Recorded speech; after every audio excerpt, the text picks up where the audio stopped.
Totalement vrai, c'est celle de Cameron Terrell, un lycéen millionnaire devenu à la fois un membre de gang et un tueur. Comme la majorité des grandes villes, Los Angeles est découpée en deux parties. D'un côté, la partie de la ville qui est riche, celle des stars, des tapis rouges, des maisons de luxe. Tandis que de l'autre côté, on y retrouve une extrême pauvreté avec des maisons délabrées et des communautés abandonnées. Cameron Terrell a lui grandi dans la partie luxueuse de Los Angeles, des beaux quartiers, plus précisément à Palos Verdes, considéré comme l'un des codes postaux les plus chers des États-Unis. Il était l'enfant unique de Debra Terrell, une designer d'intérieur, et de Donald Wayne Terrell, président d'une boîte de consulting pour les médias qui a travaillé avec McDonald's, Nike ou encore la Fox. En moyenne, le revenu des habitants du quartier de Palos Verdes était de 245 000 $. Tout ça pour vous montrer que financièrement, ses parents étaient confortables. Leur maison de 350 mètres carrés était estimée à près de 1,8 million de $. Et pourtant, ça ne suffisait pas à Cameron. Il avait vécu la vie normale d'un enfant riche, il était gâté par ses parents, qui l'amenaient partout en vacances, son père l'accompagnait souvent voir des matchs de baseball, et même au lycée, il était un élève normal. Mais tout n'était pas si rose chez lui. D'après son avocat,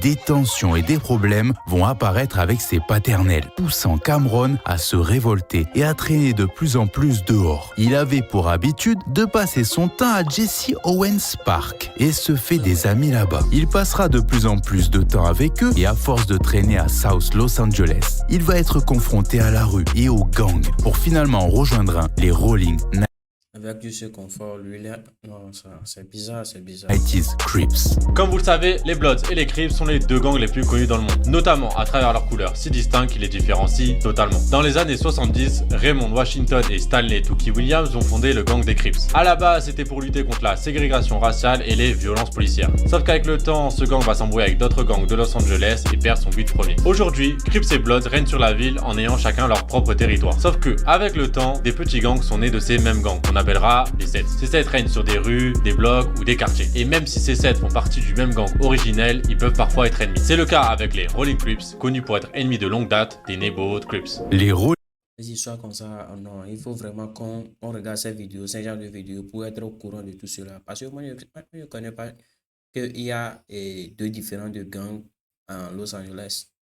Rolling 90s Crips font référence à la rue 90 dans laquelle ils ont grandi. Le territoire des Rolling 90s, lui, s'étend de l'avenue Van Ness jusqu'à l'avenue Western et comprend le parc de Jesse Owens, ce qui explique pourquoi Cameron a fini par rejoindre ce gang. Pour montrer leur affiliation au gang, les membres portaient souvent des t-shirts avec l'impression Western Avenue ou utilisaient régulièrement le W présent dans le logo de l'équipe des Washington Nationals. Cameron ira jusqu'à même se faire tatouer ce W sur le torse. Il est allé loin. Mais cette vie, il l'a trouvée tellement passionnante que lorsqu'il n'était pas avec son gang, il lisait de nombreux livres à ce sujet. Il s'imprégnera de plus en plus de ce style de vie. Notamment, il portera fréquemment la couleur bleue. Il fera don de ses luxueux vêtements ou encore il prêtera sa Mercedes à certains membres du gang. Il passera désormais tout son temps libre avec le gang et ira même jusqu'à faire un spring break. Cameron apparaîtra aussi à plusieurs reprises dans le clip d'un rappeur Crips nommé Chico. Need to fall back from the 30s to the 100s, yeah, we all strapped. And if a nigga want war, nigga, all that. But if I let this thing rip, ain't no coming back.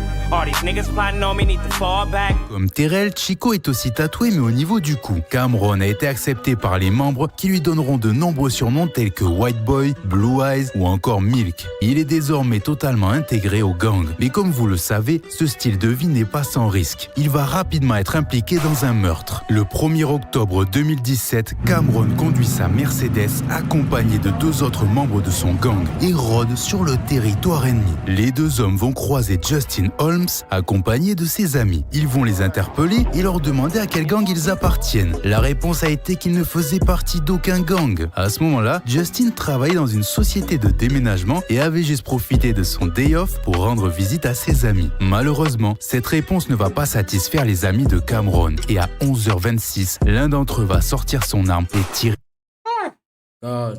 sur Justin. Après avoir quitté la scène de crime, le tireur et son complice vont retourner dans la voiture et s'enfuir. Transporté à l'hôpital, Justin Holmes sera déclaré mort à 12h02. Le soir même, Cameron va enregistrer une vidéo dans sa salle de bain où il fera des signes de gang et célébrera ce crime. Mais c'est pas le pire puisque moins d'une semaine plus tard, Cameron et ses deux amis vont retourner sur la scène de crime pour saccager le mémorial installé à la mémoire de Justin Holmes. Les trois suspects se feront arrêter le 12 octobre 2017. Comparé à ses deux amis, Cameron a deux atouts, sa couleur de peau et sa richesse. Grâce à ça, il va être libéré sous caution après que ses parents aient payé 500 000 $ en cash. Si vous le savez pas, aux États-Unis, il suffit de payer 10% de la caution pour être libéré. Et même après tout ça, Cameron va reprendre une vie normale. Il va retourner en cours et même aller voir des matchs de baseball avec son daron. Mais certains parents d'élèves ont manifesté pour qu'il soit suspendu de cours. Car Cameron se vantait d'avoir été inculpé pour meurtre et de pouvoir continuer à fréquenter le lycée. We've got attorneys that work for this school and they need to get this kid out. My students told me things that, you know, the kid's very confident about walking on this campus and this is kind of a braggadocious badge of honor for him. The individual is not stable and they can't predict what he's going to do on any level and he should not be a danger to our children here. Les parents craignaient que le gang de Cameron ou un gang ennemi vienne sur le campus de l'école à cause de cette affaire. Du coup, avec toute cette pression, le lycée va le suspendre et il suivra les cours à distance. Pendant ce temps-là, les deux autres suspects C'était vraiment ce qu'il faut faire. afro-américains seront emprisonnés au centre de détention pour mineurs. Devant cette pression médiatique, Cameron et sa famille devront vivre dans la discrétion The white boy, blue eyes. la plus totale. Hi, I'm here from Channel 7. I was trying to see if anyone is available to comment about Cameron. No, we're not. It's Channel 7 News. No, we're not. Malgré tout, beaucoup de personnes s'intéressent à Cameron et à son implication. Et le rappeur qu'il avait invité dans son clip va être questionné. You want to talk about how that video was all over the news a couple weeks ago and the situation that led up to that? I don't want to talk about that.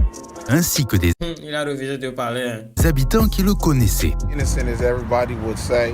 Some say he's innocent, some say he's not, but the fact of the matter is that you're around here. You're excited by what's going on.